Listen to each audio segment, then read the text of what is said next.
ఉమ్మడి నిజామాబాద్ జిల్లాలో నిజాం సాగర్ కి భారీగా వరద పోటెత్తింది. ఎగువ నుంచి ఇన్ఫ్లో కొనసాగుతుండటంతో ప్రాజెక్టు 15 గేట్లు ఎత్తి అధికారులు 85,000 క్యూసెక్కుల నీటిని దిగువకు విడుదల చేస్తున్నారు. దీంతో మంజీరా నది పరవళ్లు తొక్కుతుంది. ఎగువ మహారాష్ట్ర, కర్ణాటకతో పాటు స్థానికంగా కురుస్తున్న వర్షాలతో నదిలోకి వరద ముంచుకొస్తుంది. ఇటు గోదావరిలో కూడా నీటి ఎద్దడి పెరుగుతూ వస్తుంది. ఇక ప్రాజెక్టుల జలకలపై మరింత సమాచారం, పూర్తి అప్డేట్స్ భూపతి అందిస్తారు. వరుసగా 4 రోజుల నుంచి కురుస్తున్న భారీ వర్షాల నేపథ్యంలో ఉమ్మడి నిజామాబాద్ జిల్లా వ్యాప్తంగా ఉన్న ప్రాజెక్టులకు జలకళ సంతరించుకుంది. ముఖ్యంగా ఉత్తర తెలంగాణ వరప్రదాయంగా పేరొందిన శ్రీరామ్ సాగర్ ప్రాజెక్టుతో పాటు ఉమ్మడి నిజామాబాద్ జిల్లా వరప్రదాయన అయిన నిజాం సాగర్ ప్రాజెక్టులకు భారీగా వరద ఇన్ఫ్లో కొనసాగుతుంది. గత 3 రోజులుగా కురుస్తున్న వర్షాలు, అదేవిధంగా బంగాళాఖాతంలో ఏర్పడిన అల్పపీడనం కారణంగా వర్షాలు కురుస్తున్న పరిస్థితి నెలకొంది. ఈ నేపథ్యంలో ఉమ్మడి నిజామాబాద్ జిల్లా వ్యాప్తంగా వర్షాలు కురుస్తున్న పరిస్థితి కనబడుతుంది. ఈ నేపథ్యంలో ఇటు శ్రీరామ్ సాగర్, అటు నిజాం సాగర్ ప్రాజెక్టుల గేట్లను దిగువకు నీటిని విడుదల చేస్తున్న పరిస్థితి నెలకొంది. మనం విజువల్స్లో చూసుకోవచ్చు. నిజాం సాగర్ ప్రాజెక్టు నుంచి అదేవిధంగా పూర్తి స్థాయిలో నీటిని విడుదల చేస్తున్నారు. ముఖ్యంగా 13 గేట్ల ద్వారా దిగువకు నీటిని విడుదల చేస్తున్నారు. మంజీరా నది పరివాహక ప్రాంతము ప్రకృతి అందాలను తలపిస్తున్న దృశ్యాలు మనకు కనిపిస్తున్న పరిస్థితి నెలకొంది. ఈ ప్రకృతి అందాలు వచ్చిన చందంగా మారిన పరిస్థితి నెలకొంది. ఈ మంజీరా నది పరివాహక ప్రాంతం అంతా వరద నీటితో ఉప్పొంగే వాతావరణంలో పరిగెడుతున్న పరిస్థితి కనబడుతుంది. దీంతో ఇటు నిజాం సాగర్ ప్రాజెక్టుకు భారీగా ఇన్ఫ్లో కొనసాగుతుంది.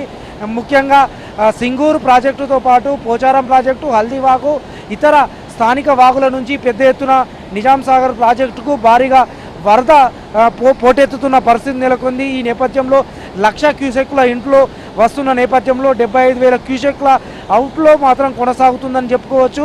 ముఖ్యంగా 1,405 అడుగులకు గాను ప్రస్తుతం 1,403.5 అడుగులకు చేరుకుంది. పూర్తి స్థాయిగా 17 టీఎంసీలకు గాను ప్రస్తుతం 15.5 టీఎంసీలు చేరుకున్న పరిస్థితి నెలకొంది. అయితే ఇటు కామారెడ్డి జిల్లాలో అదేవిధంగా నిజాం సాగర్ క్యాచ్మెంట్ ఏరియాలో కూడా పెద్ద ఎత్తున వర్షాలు కురుస్తున్నాయి. ఇంట్లో వరద భారీగా పెరుగుతుంది. గంటకు కూడా ఇంట్లో పెరుగుతున్న నేపథ్యంలో అధికారులు కూడా అప్రమత్తమయ్యారు. ఎప్పటికప్పుడు అధికారులు అప్రమత్తంగా ఉండి నీటిని దిగువకు విడుదల చేస్తున్న పరిస్థితి కనబడుతుంది. మరోవైపు శ్రీరామ్ సాగర్ ప్రాజెక్టులో కూడా వరద నీరు పెద్ద ఎత్తున వస్తున్న పరిస్థితి నెలకొంది.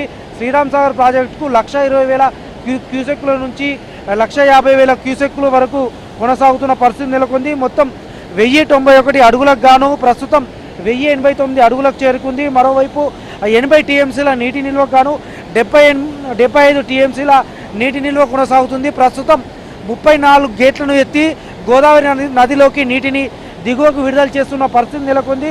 మరోవైపు ఉమ్మడి నిజామాబాద్ జిల్లా వ్యాప్తంగా ఉన్న ఇటు పోచారం, కళ్యాణి, అదేవిధంగా కౌలాస్నాల వంటి చిన్న మధ్యతరగతి ప్రాజెక్టులలో కూడా భారీగా వరద కొనసాగుతుంది. మరోవైపు ప్రాజెక్టులతో పాటు వాగులు, వంకలు పెద్ద ఎత్తున పొంగి పొర్లుతున్న పరిస్థితి నెలకొంది.